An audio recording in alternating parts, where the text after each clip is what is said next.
बिस्मिल्लाहिर्रहमानिर्रहीम। गयूर जान आप से मुखातिब हूँ। जैसे कि कल की व्लॉग में मैंने आपसे अर्ज़ किया था और चंद गुजारिशात आपके सामने रखी थी पंजाब असम्बली के हवाले से और KPK के असम्बली के हवाले से। मैंने आपसे पहले से कहा था कि असम्बलियाँ डिज़ाल्व नहीं होंगी, क्योंकि KPK की असम्बली भी पंजाब की असम्बली के साथ नती है, और अगर वो डिज़ाल्व नहीं होगी तो फिर KPK भी डिज़ाल्व नहीं हो सकती।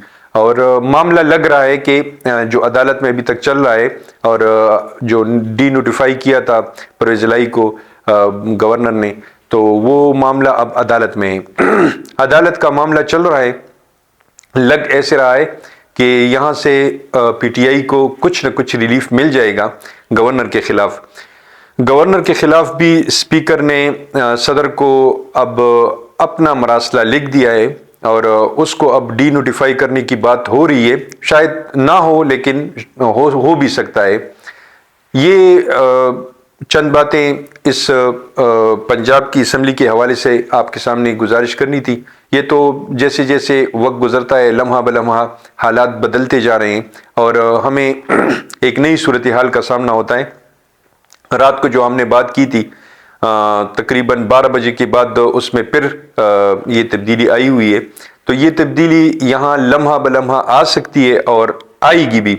तो इस वजह से इस पे ज़्यादा बात नहीं कर सकते, लेकिन दहशतगर्दी के मामले पे आपके सामने कुछ गुजारिशात रखना चाहता हूँ। जो इस्लामाबाद में खुदकुश हमला हुआ है, इसके बारे में आप सिर्फ ये सोचें कि ये कैसे इस्लामाबाद में अंदर आया, कैसे दाखिल हुआ।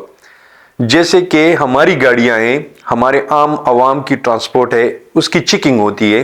तो वो चेकिंग जो है, क्या इस गाड़ी की या इस बंदी की नहीं हुई थी? इसकी अप्रोच इस्लामाबाद तक कैसे मुमकिन हुई? ये कैसे इस्लामाबाद में एंटर हुआ, जिसको सेफ सिटी का नाम दिया गया है, और इस पे इतना बजट पाकिस्तान की आवाम के टैक्सों से खर्च होता है, तो फिर कैसे इस्लामाबाद महफूज नहीं है? अगर इस्लामाबाद में महफूज नहीं है, तो फिर हम कैसे महफूज रह सकते हैं? एक बात दहशतगर्दी की लहर पर बात करते हैं, तो फिर दूसरी बात KPK में ये दहशतगर्दी की जो नई लहर आई है, ये कहां से आई है, ये कैसे आई है? कौन इसको बढ़ावा दे रहा है? कौन इसको आग की चिंगारी को अब आग की तरफ ले जा रहे हैं? ये कौन है? ये किसके हाथ है? हम ये इशारा अब किसकी तरफ करें? क्या दोबारा वही खेल खेला जा रहा है अमेरिका की तरफ से कि यहां दहशतगर्दी को फैलाकर फिर उसी दहशतगर्दी के नाम पर दोबारा वो आना चाहता है, या वो अपने लिए रास्ता हमवार कर रहा है अफगानिस्तान के लिए, या वो पाकिस्तान के बाज चीजों पर जिनकी उनकी नजर है और जिसके लिए ये रिजीम चेंज ऑपरेशन किया गया था, क्या उसको पाए तकमील तक पहुंचाया जा रहा है? ये सब बातें अभी तक सवालात हैं। लेकिन स्वात में या बाजवड़ में या दूसरी जगहों पर जहां पर अफगानिस्तान के साथ हमारी बाउंड्री है, वहां से या चमन पर जो कुछ हो रहा है, ये तमाम चीजें लिंक हैं एक दूसरे के साथ। ये कैसे हो सकता है कि अभी तक वो बिरादर मुल्क जो हमारा मुसलमान मुल्क है, जो हमारा पुख्तून मुल्क है, उसके साथ हमारे ताल्लुकात क्यों बिगड़ गए हैं? हम हालात क्यों इस नहज पर पहुंच गए हैं? वहां तक कैसे पहुंच गए हैं? किसने पहुंचाए हैं? क्या इस गवर्नमेंट ने पहुंचाए हैं, या उस तरफ से ये मुदाखलत हो रही है? अगर उस तरफ से मुदाखलत हो रही है, तो फिर हमारे यहाँ के अकाबिरीन सियासतदान वो क्या कर रहे हैं?